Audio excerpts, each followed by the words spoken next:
Okay, so today we're going to take a look at Chapter 9, Section 1 on graphing quadratic functions. We've graphed linear functions before, those would be lines. Quadratic functions are what we spent the last 2 units working with. So we've seen some pictures and we've talked about this a little bit, but we're going to get more in depth in how exactly this happens, okay? First, some information and a pretty good drawing here for you. Quadratic functions are nonlinear and are often written in the general form or standard form of ax squared plus bx plus c. This should look very familiar because of what we've done in Chapter 7 and Chapter 8. The shape of a quadratic function is called a parabola. Okay, parabolas are symmetric. That's a word that you should recognize from just the past. It's about and they're symmetric about a central line called the axis of symmetry, which is basically like the line of reflection. That will come up later in geometry next year. The axis of symmetry intersects a parabola at only one point, and that point is called the vertex. Okay. And then some basic stuff. The parent function, so like the simplest of all parabolas, is f of x equals x squared. The standard form is f of x equals ax squared plus bx plus c. The type of graph, it is a parabola.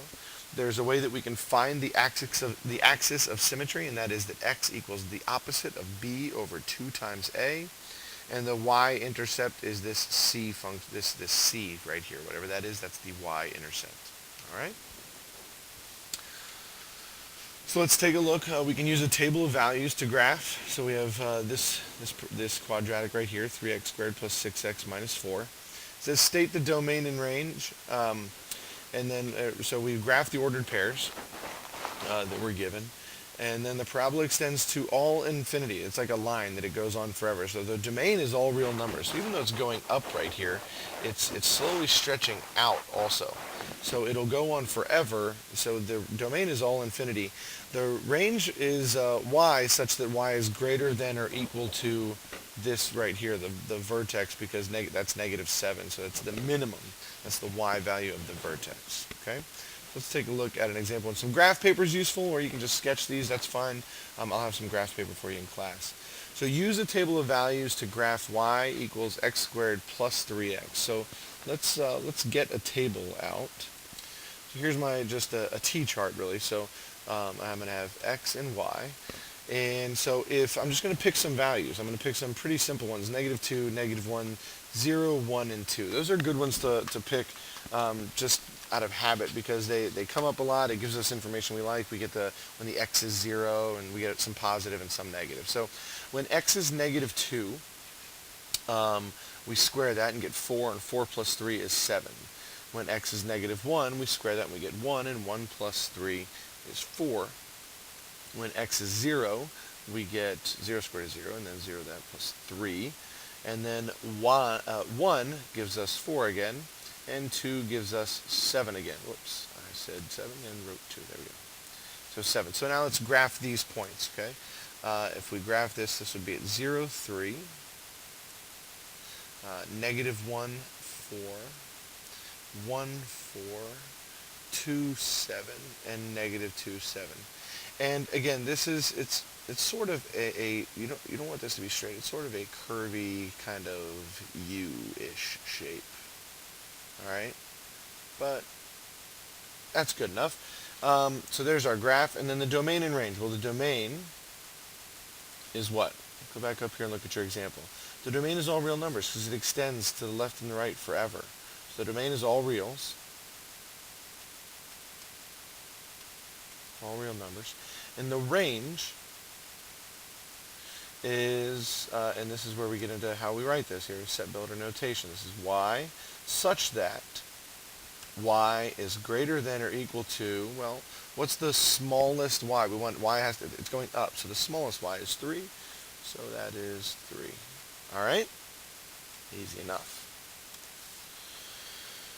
Let's take a look here. Figures that possess symmetry are those in which each half of the figure matches exactly. You guys know symmetry, and you've talked about this. It's like you can cut it in half, and it looks the same on both sides. Okay? A parabola is symmetric about the axis of symmetry. Every point on the parabola to the left of the axis of symmetry has a corresponding point on the other side. Okay? When identifying characteristics from a graph, it is often easiest to locate the vertex first. It's either a maximum or minimum point of the graph. It'll be a minimum when the graph is going up, and it'll be a maximum when the graph is going down. Right? So find the vertex, the equation of the axis of symmetry, and the y-intercept of each graph. So let's look first about how we find the vertex. The vertex is just the bottom point, okay? So that's at negative 1, 0. It's the minimum of the parabola. The axis of symmetry would be this line right here. And let's actually...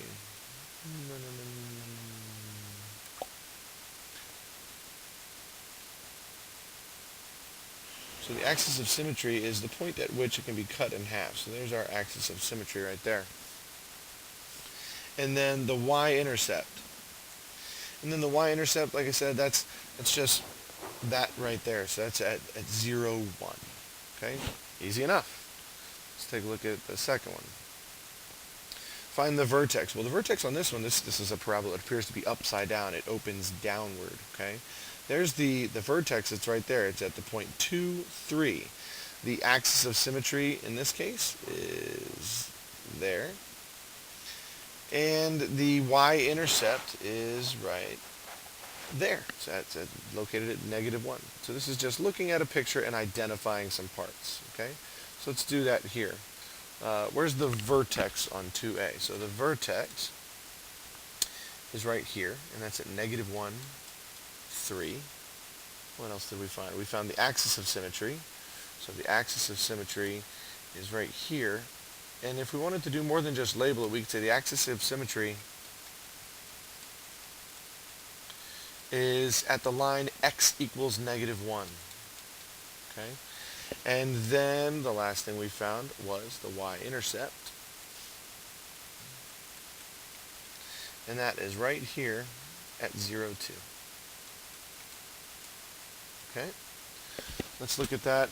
You go ahead and try 2b on your own. Pause the video real quick. Try 2b and then check back with me for your answers. Okay, you're back from pausing. Hopefully you got the same things I got. The vertex is 1, 3. The axis of symmetry is at the line x equals 1. And the y-intercept is right here at 0, 4. Let's go on. Find the vertex, the equation of the axis of symmetry, and the y-intercept of each function. So now we're asking you to do the same thing, but instead of giving you a picture, we're going to give you this function. So we do give you a formula for finding the axis of symmetry. The axis of symmetry is, it's x equals the opposite of b over 2 times a. That's it. That works every time. Okay? The opposite of b over 2 times a. The y-intercept always occurs at 0, 3. And let's see, to find the vertex, you're going to use the value you found for the axis of symmetry as the x-coordinate. So that would be the x-coordinate. And then you plug that in and find the y. Pretty easy stuff here. Okay? And then here's another example again. Axis of symmetry, we plug our numbers in and we get x equals 3. You put 3 in for all the x's, and that gives you, you plug that in, you simplify, and you get a y value, and then the y-intercept is just that c value right there. So let's go ahead and try a couple of these. So we're looking for axis of symmetry, vertex, and y-intercept. Okay, axis of symmetry. So axis of symmetry. See if I can be a little bit neater here for you guys. Looking for that. We're looking for the vertex, and we are looking for the y-intercept. Okay, so these are the three things we're looking for. Again, the formula for the axis of symmetry is the opposite of b over 2 times a. A lot of you guys are going to do a lot of this math in your head, by the way, and that's fine.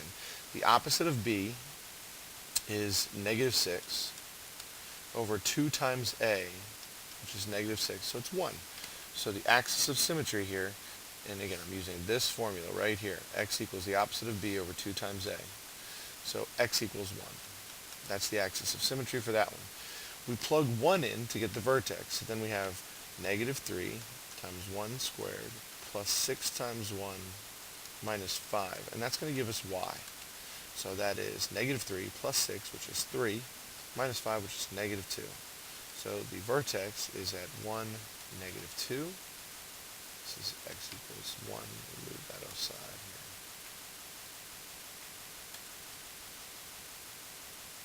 here. And the y-intercept, that's the easy one. That's just whatever's back here as the c value. So for that, that would be 0 and negative 5. All right. Let's take a look at the example 3b, or problem 3b here. So again, y-intercept, we can do that one first. That's 0, 2. That's easy enough. The axis of symmetry, again, that's the opposite of b over 2 times a. Okay, x equals. So that is x equals the opposite of b, which is negative 2, over 2 times this number here, so that's 4. So that's negative 1 half. Okay, and then all we're going to do is we're going to plug in negative 1 half to get a value here for 3b. All right. So to get the y value, again, we just say y equals, and then we're going to put 2 in here, and that's negative 1 half in for x squared, plus 2 times negative 1 half plus 2. So negative 1 half squared is 1/4, and 2 times 1/4 is 1 half. So this is 1 half plus, this is 2 times negative 1 half, so that's negative 1, right? So that's negative 1, and then plus 2. So this is, it comes out to being 1.5, or 3 halves. So the vertex is at negative 1 half, 3 halves. All right, and that's it for that one. There are general differences between linear functions and quadratic functions, and we want to be very clear on these differences, okay? The standard form of y equals ax plus b, or y equals mx plus b, as we've seen it before. And then the standard form here is ax squared plus bx plus c. The degree, notice that all the variables are to the first power. In a linear function, all the variables are to the first power. The degree of a quadratic function is always 2. It's the independent variable x is squared in the first term. The coefficient a cannot be equal to 0, or the equation would be linear. And then it gives you an example of each, and then what the graph of each looks like. Now we're going to learn how to identify whether the parabola opens up or down, and whether the vertex is a max or min. So the graph of ax squared plus bx plus c, it's pretty simple. When a is positive, it opens up. When a is negative, it opens down. It's really just that simple. When it opens up, there's a minimum. When it opens down, it's a maximum. And the range of a quadratic function is all real numbers greater than or equal to the minimum, or less than or equal to the maximum. So if it has a max, it's all the numbers less than that number.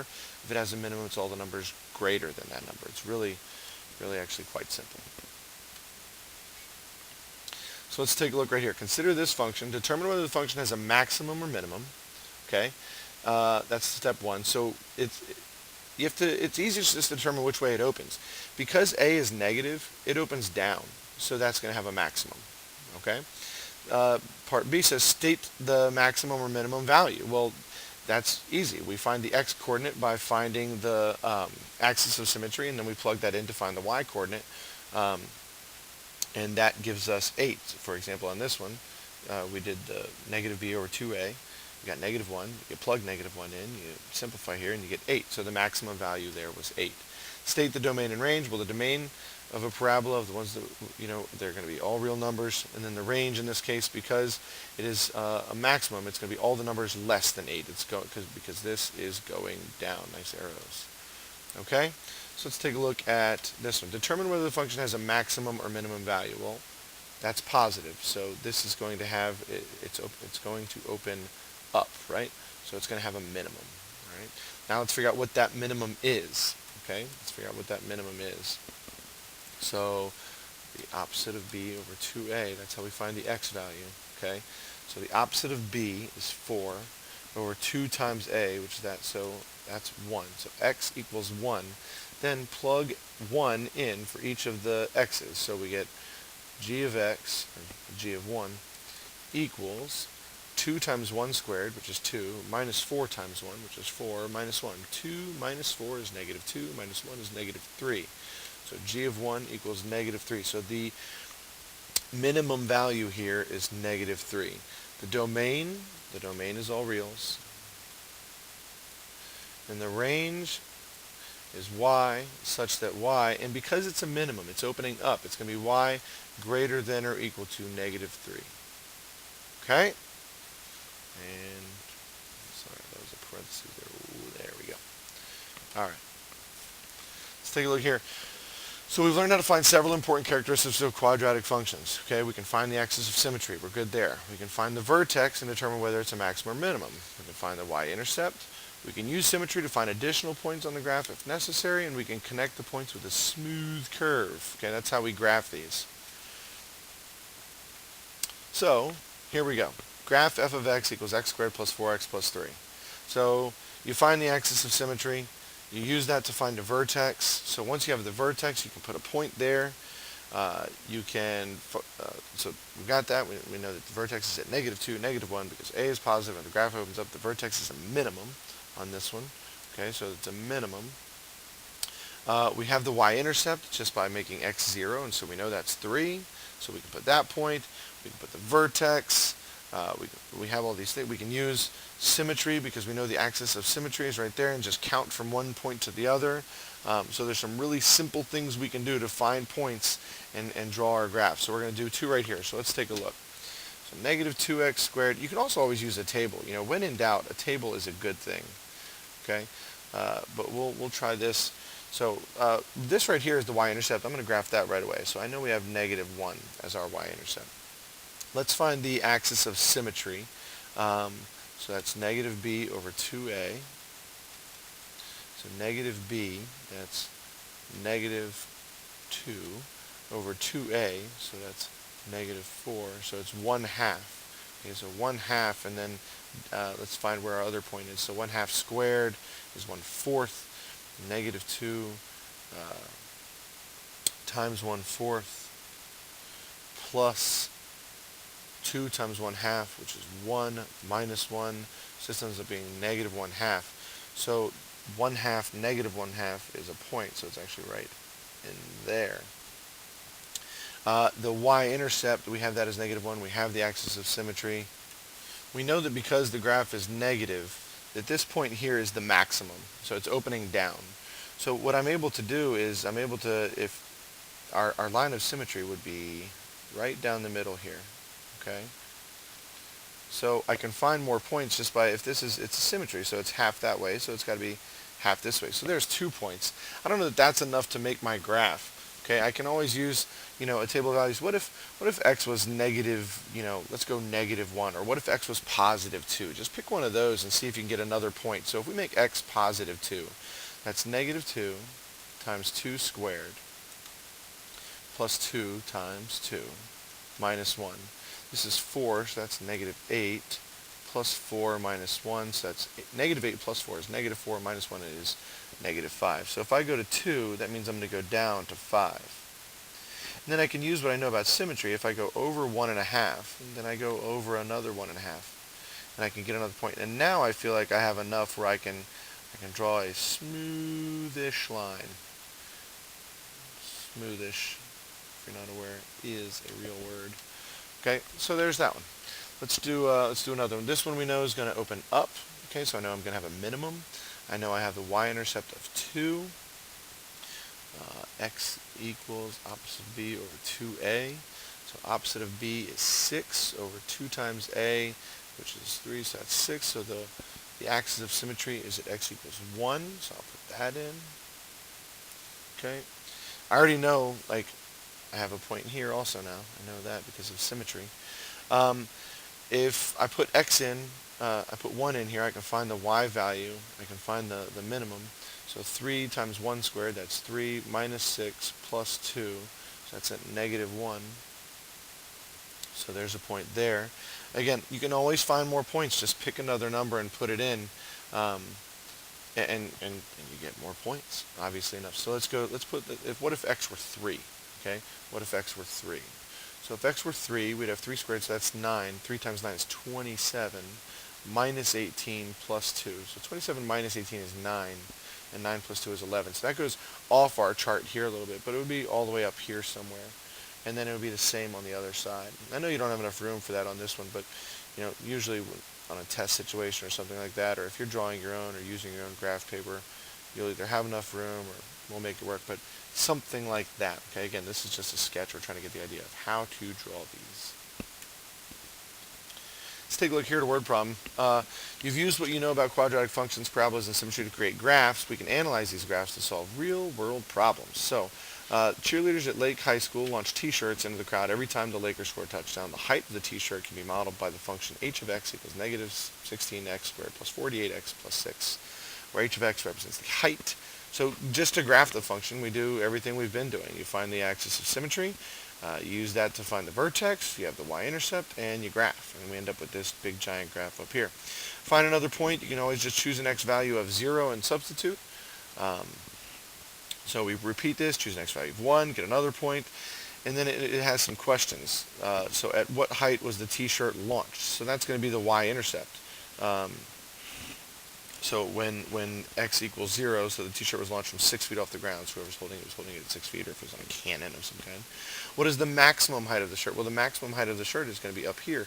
Okay, we use the axis of symmetry at that, and that occurs at 42 feet. And the time it took to get there was 3.5 seconds. Okay, take a look here. Now I have a graph here. This graph might not work for this because the numbers are kind of large. All right, so you might, maybe you don't need that. Maybe we just draw our own graph and kind of estimate some numbers. Let's do this. Let's put in, you might just use this, okay, and do the best you can with making it fit your graph. All right. So graph the path of the javelin. So that's the first thing we're going to do. We want some information. We know that we'll say that 6 is somewhere around there because that's the y-intercept. Let's find the axis of symmetry. So that's the opposite of b. Again, the more we write this, the better we are. The opposite of b, which is negative 64 over 2 times a, which is negative 32. So x equals 2. So if that was 6, then we'll go 2 is the axis of symmetry. So something like this. I know this graph's going to open down. I can put another point over here. That's going to help. So then let's put that in. We get 2. So that's negative 16 times 4. So y equals negative 16 times 4 plus 64 times 2 plus 6. Not a bad idea to check your calculator here. So negative 16 times 4. We have 64, right? 64, and it's negative. So that's a negative. And we'll add to that 128. And then we'll add to that 6 more. So 70. So we're going to go all the way up to 70. All the way up here, we'll just say that's up here somewhere. So it's 270. Okay. So we have that. So here's our parabola that we've drawn. Goodness gracious, that is not very good. Yikes. All right, let's make the circles fatter. Should we do that? All right. So graph the path. So we've graphed it. It's ugly. I apologize. At what height is the javelin thrown? So that's the y-intercept, right? So the y-intercept was 6. That's 6 feet. Okay. What is the maximum height of the javelin? Well, that's up here. That's up here. That's up here at 70 feet. Okay. So pretty simple stuff. Okay. On this slide right here, there's some simple problems. You can pause the video right here, try some of these on your own. There's 1 through 8 right there. I'll go slow. Pause it where you need to. And then we will work on some of the harder problems in class together. All right? Again, if you didn't get those, I'll go slow back up. Pause it where you need to. And get what you need.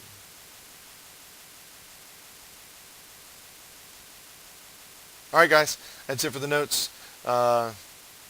See ya.